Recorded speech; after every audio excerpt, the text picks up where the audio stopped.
اور نوجوانوں میں آپ سے ایک اور بات بھی عرض کروں، کسی اور سے بھی محبت کرو گے نا، محبتیں کرنی چاہیے، ماں سے، باپ سے، بہن بھائیوں سے، بیوی بچوں سے، دوستوں سے، اسلام ساری محبتوں کا درس دیتا ہے،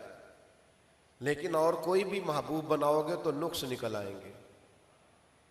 یہ مدینے والے محبوب کی وہ ذات ہے کہ جب دیکھو گے نا، جس زاویہ نگاہ سے دیکھو گے، اخلاق دیکھنا چاہو گے تو پھر بھی حضور سے پیار ہو جائے گا،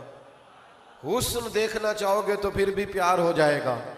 نبی پاک کا حلم دیکھو گے تو پھر بھی پیار ہو جائے گا، بردباری دیکھو گے تو پھر بھی پیار ہو جائے گا۔ یعنی ایک ایسے شخص بھی ہیں ثمامہ بن اسال، جنہیں گرفتار کر کے لایا گیا، قیدی بنا کے مسجد نبی کے ستون سے باندھا گیا، سخت ترین دشمن تھے،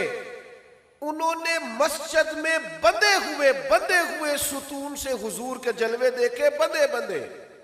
تے تیریاں ویکھ کے اداواں میں مرید ہو گئی۔ یعنی ستون سے بندھے ہوئے محبوب کے جلوے دیکھے، 2-3 دن بندھے رہے، اور پھر وہ بات لمبی ہے، میں بس اشارہ کرتا ہوں۔ حضور نے فرمایا انہیں آزاد کر دو، لیکن کیا آزاد ہونا تھا اور کیا انہوں نے لوٹ کر جانا تھا۔ وہ چلے گئے اور مدینہ شریف کے کنویں سے غسل کر کے واپس آ گئے، اور محبوب کی بارگاہ میں آ کے عرض کرنے لگے، حضور اب نہیں جانا، اب تو کوئی جلوہ پیارا لگتا ہے تو آپ کا جلوہ ہے، کوئی دین پیارا لگتا ہے تو آپ کا دین ہے، اور یا رسول اللہ اگر کوئی شہر پیارا لگتا ہے تو آپ کا شہر مدینہ پیارا لگتا ہے۔ تو حضور کو جس زاویے سے کسی نے دیکھا، جس اینگل سے دیکھا، اگر کسی نے مجاہد بنے ہوئے دیکھا اسے بھی پیار ہو گیا۔ یہ کیسے مجاہد ہے کہ جو اپنے مخالفین میں سے کچھ لوگوں کو قیدی بنا کے لاتے ہیں تو اپنے غلاموں کو تلقین کرتے ہیں کہ ان کے کھانے کا ذرا خیال رکھنا، یہ قیدی بنا کے، یہ کوئی پھول لے کے نہیں آئے تھے جنگوں میں مقابلے میں، ان پر ذرا توجہ دینا۔ اور یہ کیسے سپہ سالار ہے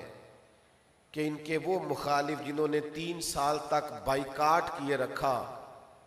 اور شب ابی طالب میں قید کیے رکھا، ان میں سے جب کچھ لوگ قیدی ہو کے آتے ہیں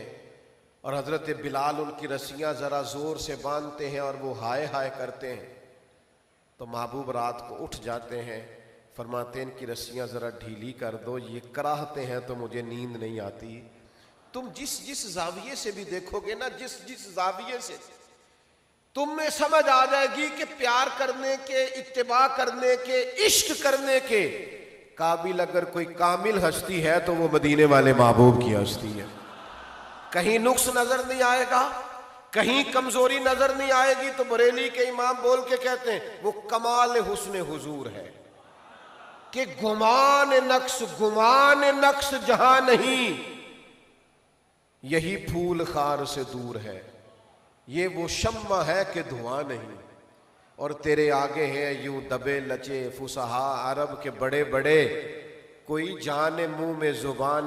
نہیں بلکہ جسم میں جان نہیں۔ اور جب یہ ساری باتیں بیان کرتے ہیں تو پھر ہمیں کہتے ہیں جب تم ایسا کرو گے، ایسا بیان کرو گے، اس رنگ کو دیکھو گے تو تمہیں حضور سے پیار ہو جائے گا، اور جب پیار ہوگا تو انداز یہ ہوگا کہ کروں تیرے نام پہ جاں فدا، نہ بس ایک جاں 2 جہاں فدا، میرا 2 جہاں سے بھی نہیں جی بھرا، میں کروں کیا کہ کروڑوں جہاں نہیں۔